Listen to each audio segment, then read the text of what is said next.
Hola, buenas, soy el gran maestro Álvaro Alonso y en el vídeo de hoy vamos a hablar de la carota.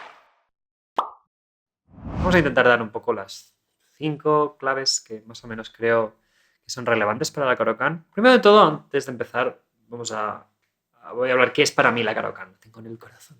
La Caro-Kann fue para mí una manera de no tener que arriesgar un montón. De hecho, de la misma manera que estaba aprendiendo la Caro-Kann, aprendí la eslava.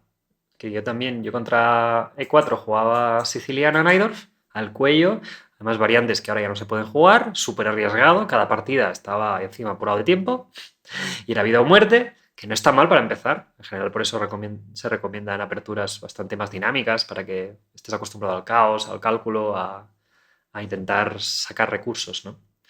Entonces, por eso no se recomienda en Londres. Por eso insisto, porque en Londres son estructuras fijas, no requiere imaginación. Bueno, ya me quejaré de Londres en otro vídeo. Y por ejemplo, contra D4 yo jugaba pues Benoni. Entonces, digamos que no había un sitio para el juego estratégico, a menos con negras, yo jugaba muy al cuello. ¿Y qué pasó? Que empecé a jugar con blanca contra E4 Caro-Kann y contra D4 la semieslava. Así que con el orden de eslava. Entonces empecé a jugar las mismas estructuras y un poco los mismos conceptos. ¿Cuál es la idea principal de la Caro-Kann? ¿Por qué está tan bien? Cuando yo empecé a jugarla, la sensación que tuve es, vaya, puedo jugar ajedrez con un 10% del conocimiento que necesito y sin tener que estar arriesgándome con tanta varianza en múltiples posiciones. Porque de tanto en tanto en la Najdorf pues te caía una colleja y palmabas sin jugar, igual que en la Benoni. De tanto en tanto, un jugador que incluso podría ser muy inferior objetivamente me metía una paliza porque le salía todo de cara. Entonces, tiene más riesgo, ganas más partidas, pero con la Caro-Kann es, por ejemplo, yo estuve 30 partidas sin perder. Pero estoy hablando, incluyo grandes maestros y, por ejemplo, la primera vez que perdí fue contra un 2630 y estaba ganado esa partida. La empecé a jugar con 2300 prácticamente. Entonces, ¿cuál es la virtud? La virtud es que es un poco la primera cosa importante que quiero comentar del vídeo es que haces un poco lo mismo en todas las aperturas. El primer plan es mmm, sacar este alfil, por eso es la gran diferencia de la francesa. Luego, cuando conseguimos haber sacado este alfil, queremos cerrar la estructura y luego desarrollar el resto de piezas y enrocar corto. ¿Sí? Entonces, en algunas variantes tenemos más problemas que en otras. Por ejemplo, en E5, aquí podemos jugar alfil F5, pero el problema que tenemos aquí muchas veces es que el flanco de rey, digamos que las piezas se entorpecen. Pasa un poco similar, o sea, me gusta compararlo con la Benoni, de hecho, que quizá no tiene nada que ver, ¿no? Objetivamente, pero vamos. Me voy a centrar en este aspecto porque creo que es muy. La Benoni se basa en que voy a desarrollar este alfil por aquí y luego estas dos luchan por un poco la misma casilla. Entonces es esa falta de espacio. Y en general uno de los objetivos es cambiar una de estas dos piezas. Entonces en la Caro-Kann pasa un efecto bastante similar. Una vez te hacen la del avance, quieres, hasta que no consigues sacar estas dos piezas, todavía hay una cierta incomodidad. Por eso las variantes que son más molestas contra la Benoni son las que no te dejan cambiar una de estas dos y las que consigues cambiarla rápido, pues estás ya bastante a gusto. Entonces, ¿qué pasa? ¿Por qué tiene ciertas virtudes la Caro-Kann? Porque es muy difícil para el blanco aprovechar, castigar esta falta de desarrollo. Requiere bastante técnica, porque las estructuras son fijas y no es tan fácil para el blanco empezar a hacer un ataque súper bestia y que funcione. En general, la estructura negra es súper sana, súper sólida, todo defendido. Solo si el negro intenta jugar demasiado agresivo muy pronto, puede sufrir. Entonces, por eso en todas las variantes realmente tienes una manera de jugar la Caro-Kann súper segura. O sea, por ejemplo, pues, si juegas contra el avance, pues puedes, por ejemplo, poner el caballo en C8, que es un poco rara, pero escúchame ahí. Hacer alfil E7, enrocar y quizá te quedas un poco peor, pero luego vas a tirar por aquí y vas a mejorar el resto de piezas. Veo muy difícil que con estas directrices te castiguen en general. O sea, luego sí que hay que comprender bastante para dar. No es como las sicilianas o como el peón rey, que son todo más posiciones abiertas donde las piezas fluyen más hacia el enroque, sino que es maniobras y entender qué piezas quiero cambiar, cuáles no, muchas veces es cuestión de timing. De hecho, en prácticamente todas las variantes te puedo argumentar lo mismo. Por ejemplo, la 2 caballos, pues hago el G4, cambio, E6, saco el resto de piezas, me voy a enrocar y me vas a tener que dar una clase, por ejemplo, sin saber nada más, ¿no? Y Sí que se complica un poco a veces en otras variantes como la clásica, pero fijaos que todas las variantes se basan en molestar este alfil y nuestra lucha es, queremos sacar el alfil, por ejemplo, en esta variante, y el blanco intenta aprovechar pues, que este alfil está expuesto, mientras nosotros tenemos que desarrollarnos. Por ejemplo, te hace esta, ahora hace caballo E5, caballo aquí que amenaza caballo E5, por eso tenemos que hacer esta. Entonces vamos viendo que el blanco nos va forzando a demorar este enroque. Una vez conseguimos el enroque es bastante sencillo. Entonces, esta seguridad y esta facilidad te permite centrarte más en lo que es importante del ajedrez, que es entrenar el cálculo, entrenar las variantes más pues, finales o agilidad, jugar rápido, jugar con el tiempo.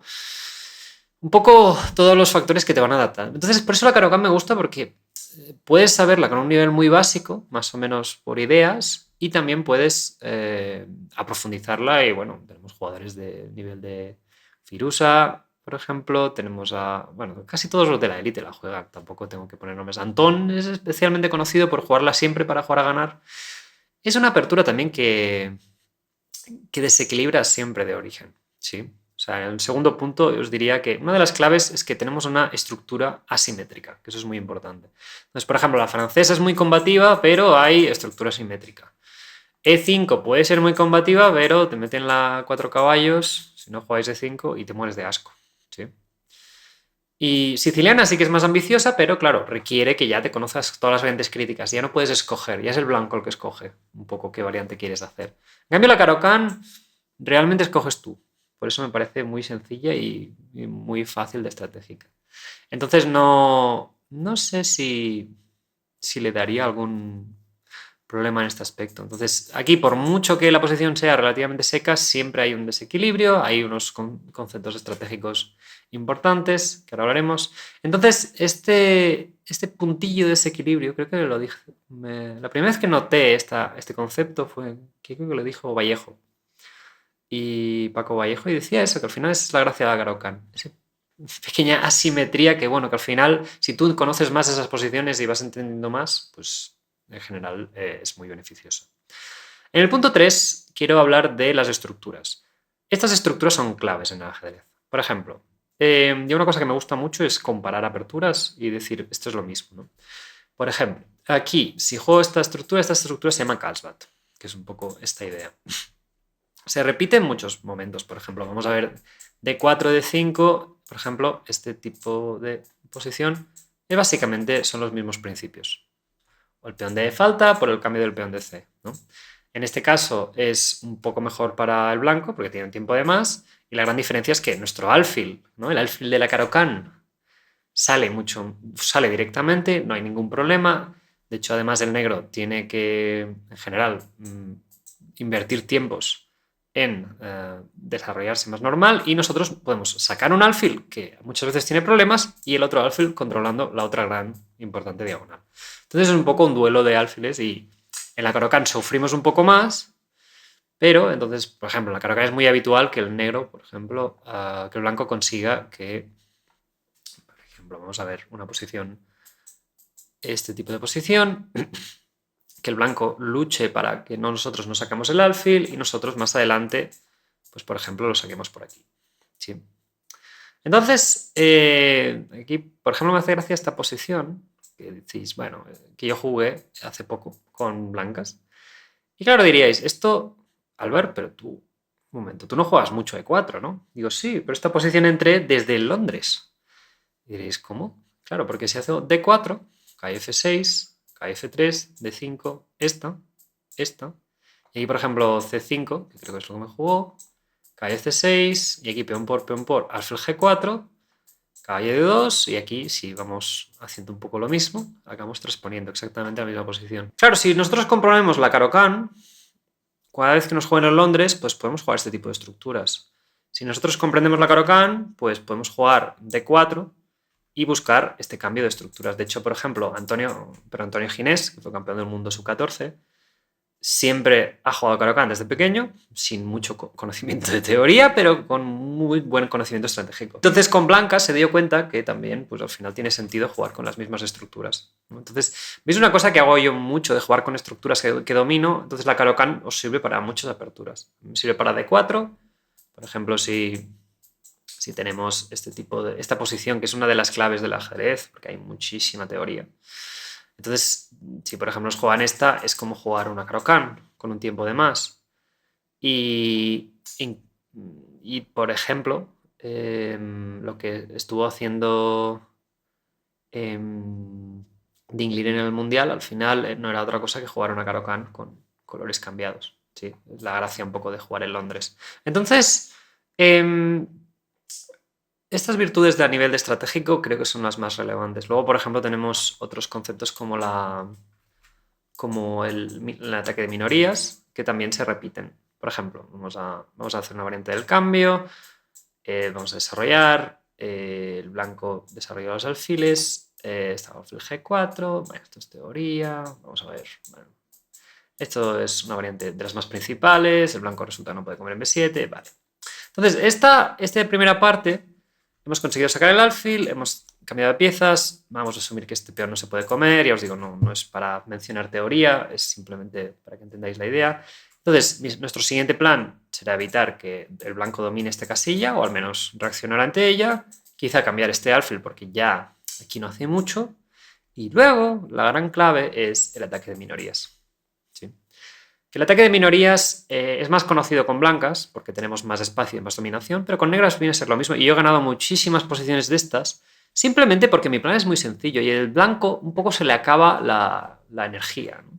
Vemos que el blanco solo puede controlar E5, pero si no llega a hacer ningún ataque por el flanco de dama, no es tan sencillo. En cambio, nosotros vamos a intentar romper esta estructura, ¿no? Por ejemplo, voy a poner un montón de jugadas, o sea, digamos, no... Imaginemos, no sé, que el blanco juega un poco raro, empieza a perder tiempos, por ejemplo, maniobra un caballo para que ahora no tenga ningún sentido y ahora yo consigo B4 y este es un poco mi objetivo. Cuando hago esta ruptura, este peón queda permanentemente débil, yo me quedo con una cadena de peones fantástica y puedo atacar este peón. Esta es la clave de, habitualmente, por ejemplo, el blanco haría 3 y este sería lo típico ideal de este ataque de minorías. Entonces, esto es nuestro objetivo y esto es lo que acaba pasando. Entonces, ¿qué pasa? El blanco muchas veces tiene B4 para ganar esta casilla C5, por lo tanto tenemos que vigilar este ataque de minorías, pero en general ya veréis que la gran mayoría de partidas acaban así. Hacemos el desarrollo y luego con este desequilibrio de estructura vamos a jugar con ello, ¿no? Entonces, esto sería un poco el tercer punto, que estas estructuras son muy sencillas, no requieren tanta densidad de teoría. Estamos en una época que todo el mundo mete preparaciones, todo el mundo tiene cursos, todo el mundo tal. Entonces la Caro-Kann también me parece que ocupa un lugar bastante sano a nivel de consistencia. Yo la juego como arma principal, más porque, si no me acuerdo muy bien, es difícil. O sea, sí que a nivel de gran maestro puedo sufrir más en algunas variantes críticas, por ejemplo, especialmente la del avance, pero en general esta es la idea típica. Entonces, ¿qué me gusta más? Como cuarto punto, más o menos lo he indicado en los otros términos, pero que está basado en el desarrollo de piezas. Entonces, ¿qué quiero decir con esto? Es muy difícil, o sea, tiene un poco el mismo componente que me gusta señalar de la Benoni. Es muy difícil que no consideres la mejor jugada en la gran mayoría de posiciones de la Caro-Kann. ¿Por qué? Porque la idea de la Caro-Kann es fijar una estructura al principio y luego, en todo caso, simplemente desarrollar las piezas al lado de esa estructura. Esa estructura se queda fija toda la partida o gran parte de la partida. Entonces, pasa un poco, ya os digo, me gusta comparar para que veáis. La Benoni, en general, esta estructura se va a quedar así. Entonces, vamos a jugar así y luego tendremos que sacar el caballo del alfil, tendremos que buscar esta ruptura. No hay muchas maneras de hacerlo. Tenemos que usar el cambio de una de las piezas. Tendremos 2-3 jugadas todo el rato.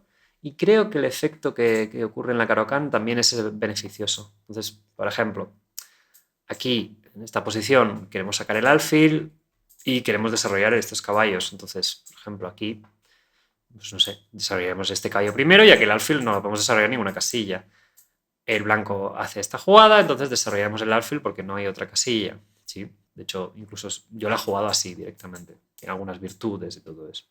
Entonces, también hay trucos, como en todo, hay que vigilar algunas aperturas, por ejemplo esta que conceptualmente no es lo mismo, hay que memorizar algunas variantes muy extrañas, pero aquí, por ejemplo, incluso si no sabemos nada, hacer esta y ya jugar de otro tipo, porque jugar F3, digamos que debilita crónicamente, bueno, ya sería un tema de otro tiempo.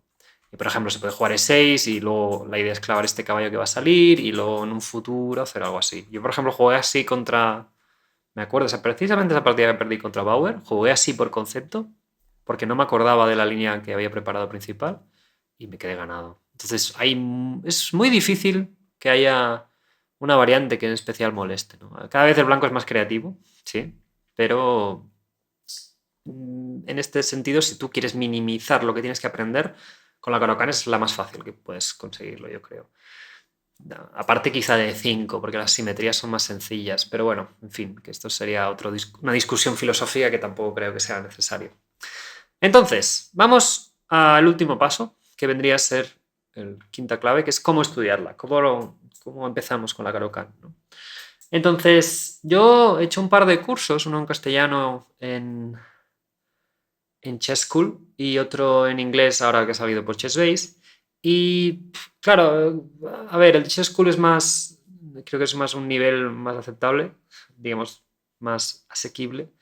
Y el de Chessbase, el objetivo es otro, es un poco más profundo y creo que muchas cosas son... O sea, muchas cosas a veces, yo también, los cursos como que exigen poner material que yo digo, es que ni yo me lo estudio, pero bueno, para estar completo. ¿Pero por qué no me lo estudio? Porque yo ya sé cómo jugar esas posiciones. Entonces, claro, a veces es difícil, ¿no? Creo que el de Chess School sí que está muy bien recogido y el otro, el de Chessbase, pues si queréis meterle un poco más de caña, pues está bien. La Caro-Kann es una apertura para toda la vida, es una apertura que le tengo mucho aprecio y creo que os puede servir mucho a vosotros. Y nada, esto era un poco lo que quería comentar. A ver, ya me comentáis qué os parece este tipo de comentarios de aperturas. Tengo varias ideas de hacer algunos otros y creo que es, bueno, una manera instructiva de daros unos cuantos puntos de referencia y a partir de ahí que complementéis la información como que queráis. Y nada, espero que os haya gustado y nos seguimos viendo en el canal.